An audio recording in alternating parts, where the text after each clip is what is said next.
আজকের গল্প ভক্ত ধ্রুবকে নিয়ে। সৃষ্টিকর্তা ব্রহ্মা একদিন এক নতুন রূপ ধারণ করলেন। দেখতে দেখতে এই নতুন দেহ দুভাগে ভাগ হয়ে গেল, এক ভাগে পুরুষ আর অন্য ভাগে স্ত্রী। পুরুষ হলেন মনু এবং শতরূপা তার স্ত্রী। মনু ও শতরূপার দুটি ছেলে, একজনের নাম উত্তানপদ আর একজনের নাম প্রিয়ব্রত।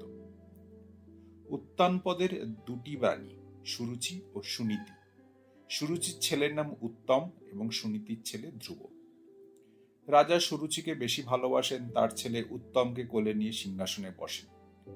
একদিন উত্তানপদ সিংহাসনে বসে আছেন, তাই দেখে ধ্রুব বাবার কোলে উঠে সিংহাসনে বসতে চাইল।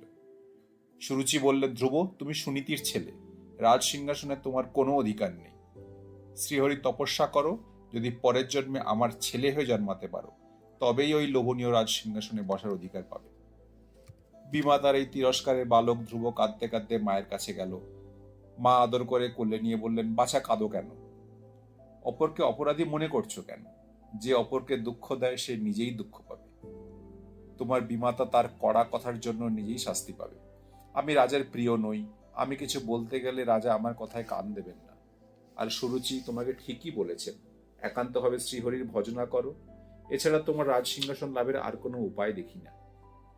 যার পাদপদ্ম সেবা করে ব্রহ্মা পেয়েছেন ব্রহ্মপদ, মুনিরা যার পদ বন্দনা করেন, তুমি সেই পাদপদ্ম শ্রীহরিকে তোমার মনের কথা বলো। শ্রীহরি ছাড়া তোমার দুঃখ আর কেউ দূর করতে পারবে না। বালক ধ্রুব মায়ের কথায় ঠিক ঠিক বিশ্বাস করে তখনই রাজপুরী ছেড়ে বনের পথে বেরিয়ে পড়ল। কোথায় শ্রীহরি, তুমি দেখা দাও। পথে দেবর্ষি নারদের সঙ্গে দেখা হলো। যেখানে ভগবানের ভক্ত সেখানেই নারদ। সরল শিশুর কাছে ব্যাপারটা কি জেনে নিলেন। তারপর পরীক্ষা করার জন্য নারদ বললেন, ধ্রুব, তুমি তো দেখছি নিতান্ত শিশু, তুমি কি করে তপস্যা করবে? তপস্যা যে বড় কঠিন ব্যাপার, আর ভগবানকে পাওয়া সে যে আরো কঠিন। অতএব বাছা, তুমি এ পথ থেকে নিবৃত হও, ঘরে ফিরে যাও।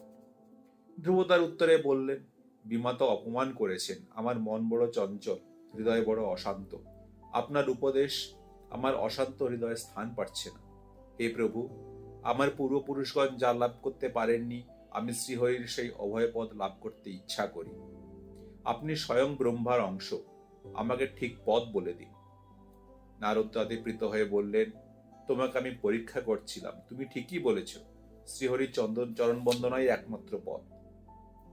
যমুনা তীরে মধুবনে তুমি যাও, তিনি যেখানে নিত্য অবস্থান করেন সেখানে তুমি এক মনে তাকে ডাকো, আর এই মন্ত্রটি জপ করবে, ওং নমো ভগবতে বাসুদেবায়। নারদের উপদেশ মতো ধ্রুব মধুবনে উপস্থিত হলো এবং কঠোর থেকে কঠোরতম তপস্যায় নিজেকে নিবৃত করল। কিছুদিনের মধ্যে শ্রীহরি বালকের তপস্যায় তুষ্ট হয়ে দর্শন দিলেন। শ্রীহরির মনমোহন রূপ ধ্রুবের সম্মুখে। মুগ্ধ বালক শ্রীচরণে নিজেকে নিবেদন করল। কি দিয়ে স্তব করবে ধ্রুব সে কিছুই জানে না। এমন সময় শঙ্খচক্র গদা পদ্মধারী শ্রীহরি তার বেদময় যে শঙ্খ তা দিয়ে ধ্রুবের কপল স্পর্শ করলেন। ভক্তি গদগদ চিত্তে ধ্রুব তখন ভগবানের স্তব করতে লাগল। শ্রীহরি তাদের প্রীত হয়ে বর দিলেন, হে সুব্রত, তুমি পিতার সিংহাসন পাবে এবং বহুকাল ধরে পিতার রাজ্য শাসন করবে। এই জীবনের পরে তুমি আমাকে স্মরণ করে স্বর্গলোকে যাবে, যা তোমার নামই হবে ধ্রুবলোক। ধ্রুব পিতার সিংহাসন চেয়ে শ্রীহরির পদবন্দনা করেছিল। আজ তার সে বাসনা সিদ্ধ হয়েছে, অধিকন্তু পেল শ্রীহরির দর্শন। ধ্রুব নিজ রাজ্যে ফিরে এলো। পুত্র ফিরে পেয়ে রাজা খুবই আনন্দিত হলেন। নারদের কাছে পূর্বে তিনি শুনেছিলেন পুত্রের সাধনার কথা। নিজে তপস্যার বলে শ্রীহরির কৃপায় পুত্র শ্রীহরির দর্শন পেয়েছে, এ কথা জেনে তার আনন্দের সীমা রইল না। ক্রমে ধ্রুব যৌবনে পদার্পণ করলেন। উত্তানপদ পুত্রকে রাজপদ অভিষিক্ত করে তপস্যার জন্য বনগমন করলেন। ধ্রুব সিংহাসনে বসে শ্রীহরির নির্দেশ মতো রাজ্য পালনে ব্রতী হলেন। এদিকে ভ্রাতা উত্তম মৃগয়ায় গেলে এক যক্ষ তাকে বধ করে। পুত্রের সন্ধানে গিয়ে বিমাতা সুরুচিও প্রাণ হারালেন। একথা শুনে ধ্রুব যক্ষগণকেও সমুচিত শাস্তি দেওয়ার জন্য কুবের রাজার অলকাপুরী আক্রমণ করলেন। উভয় পক্ষে বহু সৈন্য হতাহত হলো। পরে পিতামহ মনুর উপদেশে ধ্রুব অবশ্য কুবেরের সঙ্গে সন্ধি করলেন। শ্রী গোবিন্দকে আপনার মধ্যে এবং সর্বভূতের মধ্যে দর্শন করে ধ্রুব বহুকাল রাজ্য শাসন করলেন।